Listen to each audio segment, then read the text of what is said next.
Okay, so this video today is about competitor campaigns on Google search, as well as on Google display ads and on the Google display network.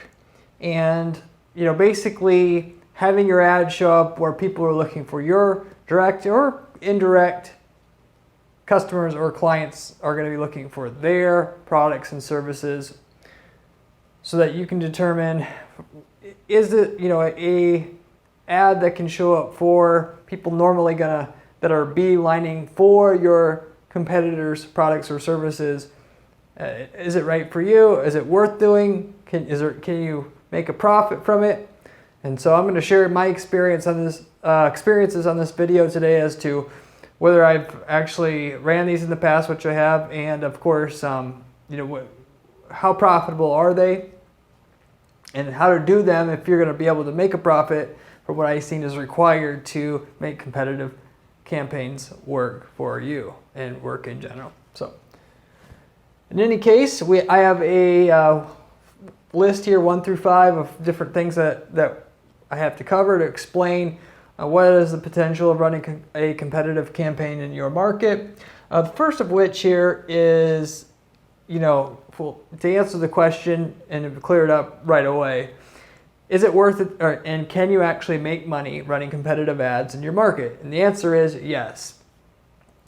Basically what you need to do is, for the most part, when people do run competitive campaigns, they are not really able to make those ads work, specifically because they don't put much effort into it. They think they can just, if a person's searching for my competitor's brand or product that they sell, I can just have my ad show up there and we're good.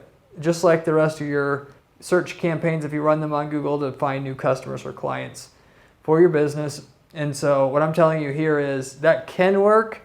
It's up in the air if that'll work for you, depending on your market and what business you're in and all that.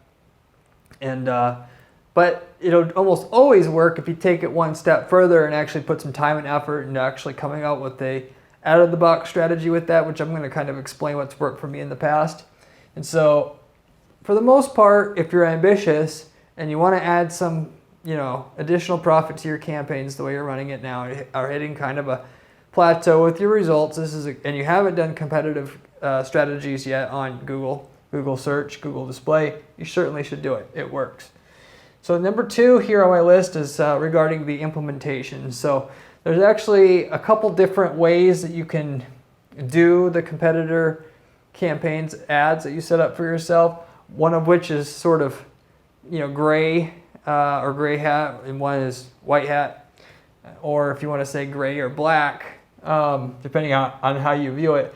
Essentially, so Google will actually let you show up for right under the competitor's name when they type the competitor's name or product or services there that may be trademarked on Google.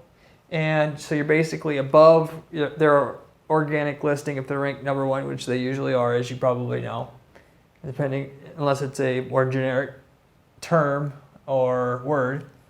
And that you not only can show up there, which is legitimate and fair game to do on Google. Google loves it because they can make more money by doing that.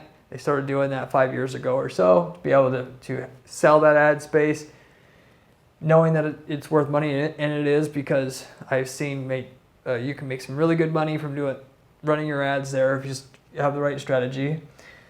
That you can, beyond that though, you're going to have to decide if you're going to have the brand name of your competitor in the ad. I can tell you right now that you can have if you have the brand name in your ad, your click-through rate and number of people you're going to get to click on the ad is probably somewhere 2 to 3 times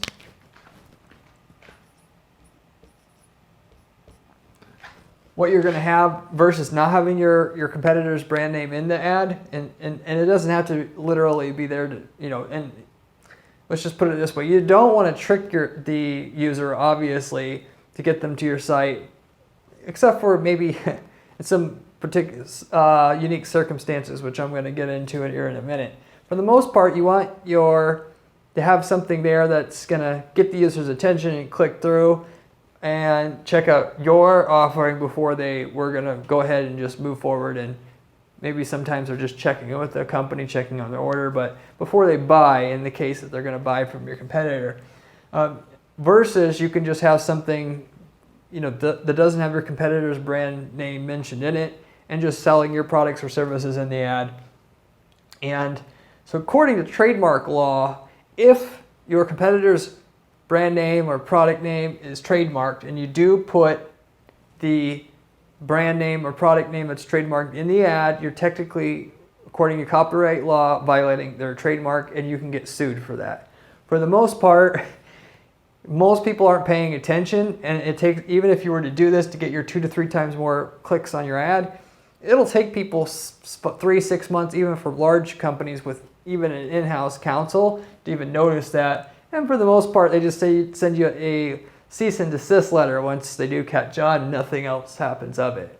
As long as you remove it right away, you'll get a quick juicing of your campaign initially, and that may not be worth it for you because all the history you build up on your ads is going to get reset. You're going to have to do it this way. Sometimes they never catch on. If it's a small company, they may never even notice it ever. So that you may get your 2 to 3x forever, and then so in that case, it would be worth it to run it with a trademark in the ad. And of course, they also may not have their brand name trademarked or product name trademarked. You may want to look into that. And so if they don't catch it, then you're losing out on 2 to 3 times the amount of clicks. And if they're profitable, you want those clicks, obviously. So that's one thing to consider. So the main thing, though, moving into the strategy portion of this, so the ads and the landing pages. So for the most part, as you can probably see, you've seen yourself on Google before, if you're looking for a particular product or service by brand name, you'll find something that says, instead of using this, you use this. That strategy in itself works pretty good. It works even better. So one approach you can do that I've seen works good is you have like a side-by-side comparison. You'll have to do your product versus the person's that you're comparing to, and the thing that the person's searching for side by side, like a checklist or a table usually works pretty good there. Another thing you can do is to just send people to a white paper or ebook or something like that that explains how your product is better, but not with a direct side-by-side comparison. That works okay. Not quite as good as having a direct one-on-one comparison, because from the consumer's perspective, as you can imagine, if they're looking for their competitor's product and they find something that can compare yours versus theirs, they have a fear of missing out, and they're going to want to click on that.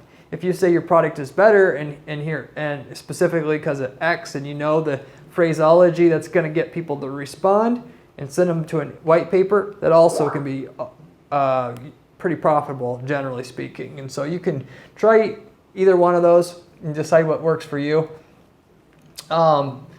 So what it comes down to is not just having your ad there that says, hey, buy my product, but explaining, if you're going to make a lot of money from your campaign, you're going to go with one of those 2 options, explaining products compared side by side, or our product has X, could actually say X more than what the competitor is, which will take you some time to research how your product compares to the other products that you are competing against, and which we want to bid on here in terms of your keywords and your ad strategy. But if you do that and you go the extra mile, your return you're going to get on that competitor campaign is going to be 5 to 10x, because it's actually serving the user's needs, and therefore your ad's going to Google will want to show your ads because people are clicking through, they're finding use of it, they're getting to the landing page, they're not bouncing back right away, which goes into having your ad shown more, and then it'll lower your cost per click, and all those things go into your 5 to 10x of what you're going to get by just having your products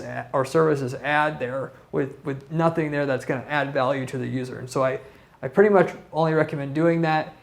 If you do run just your ad pointing to your product or service and it's like indiscriminate and it looks just like the rest of your ads, like I said, 50-50, it may work, it may not.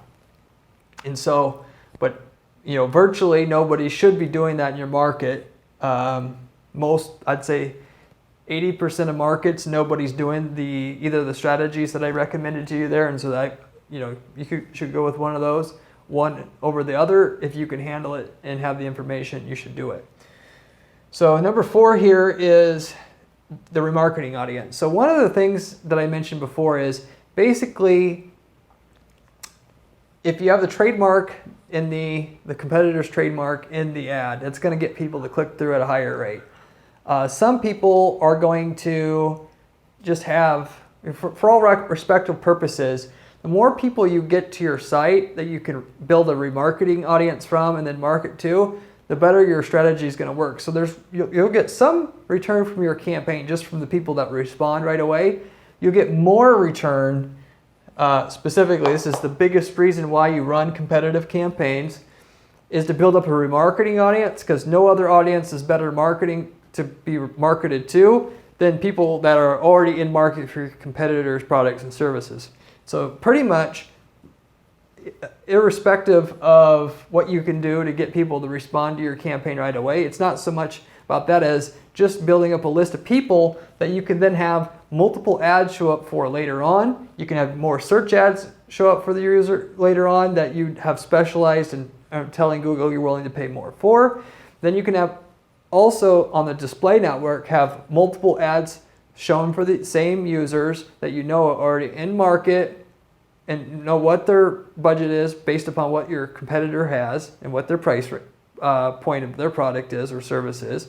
And you can have a series of ads show up for them so that you're telling the user a story and indoctrinating them little at a time why your product or service is actually better than theirs over multiple steps, which works much better or has more effect than just, even if you do have really good side-by-side comparisons of your product versus your competitor's product in each case and unique landing pages set up for each one of them, then you can have testimonial here, a review here, the benefits of the product here. And then as they're browsing the web over a period of 1 week, 1 month, 6 months, they're going to be able to see that. And ultimately, they're going to go with what they think they're most comfortable with when they finally do make their purchase decision, which in a lot of different cases and markets, the purchase sales cycle window is several weeks or several months anyway. And so during the time of them evaluating and deciding which company they're going to go with, which obviously in some cases they're going to go with your competitor right away because they were already planning that. A lot of the cases, when they you get a referral, let's say, and they're going directly to your competitor's site after typing in their brand name, they're still going to do other research, and this is where your remarketing strategy comes in. And so the biggest thing there is to have multiple ads, at least 4 or 5 ads, I'd say, for most campaigns that has all those different selling points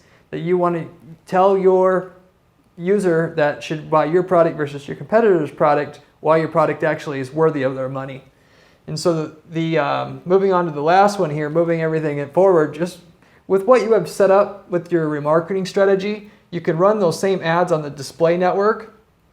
And basically what I usually do for that is, if I'm doing all of the above, I'll set up a custom intent audience campaign where I'm taking all my competitors' domain names, brand names, putting them into a single custom intent audience. This works amazingly well. This is one of my favorite things to do. And so that you're telling Google anybody that's been to their competitor site, who searched for the competitor site, or in market for the competitor's products or services, that we want our remarketing ads to show up for them as well, and that we may have one key ad that gets them to click, similar to the messaging that works on our search campaign here, and then the same series of ads after they click to indoctrinate them and make the purchase decision, and to get them to make the purchase decision with our product or services versus the competitors, since we already know they're in market, to indoctrinate them over to our particular solution. And so that's another thing you should do. The other thing with the display network you can do is you can run a display campaign with all your competitors' keywords, so that any of the review sites that your competitors are reviewed on that's got Google AdSense on it, you can actually have your ads show up there, which is a really great thing. Stuff like that, or any other site on the content network that Google has. They have 90% of the market of banner ads and advertising offered on those sites. So there's probably some sites certainly in your market that have these type of reviews about your competitors' products or services on it, which then you can get an ad right next to the review, get them over to your site, and then remarket to them. You can do the same thing on the search partners, which is, you'll have to look up that setting. It's another thing that you would add into your display strategy to round out the strategy and just have the most opportunities possible. If you're going to go ahead and set all this stuff up, you know, the search campaign, the remarketing ads and all that, to take it and get the most out of it, out of what's possible for you to do in your market. And if one works, virtually all of it will work. That's pretty much the case anytime that I've done this before. So anyway, that's an overview of how I do my competitive strategies. You know, so to answer your question, yes, it works. Yes, it's worth it. It's worth it a lot. You should go ahead and do it. No, it's not easy to set up, you know, your strategy the right way to actually serve your market's needs. But you know, it really comes with the ground. You know, if you're going to expect a lot from your Google ad campaigns, no matter where you run them, it's going to take some groundwork to do it, more than what your competitors are willing to do. And for that matter, it's not just a matter of knowing what to do, but go ahead and doing the hard work. Smarts and the hard work together will get you the really good results and the mega sales out of your competitor strategy here, as well as any of the other strategies on what you're running through Google for yourself. And so it's just a matter of, do you want it? Are you motivated enough to put these things together for your business? So anyway, I hope you liked the video. Check out some of my other videos on my channel to see videos just like this. If you have any questions about this video or how to put together your own competitor strategy for your own unique market, I've worked in, put 100 plus of these campaigns together already in my career in the last 5 years or so alone. So go ahead and let me know what your question is, and I can try to see if I can help the best I can. But hope you like the video. Thanks.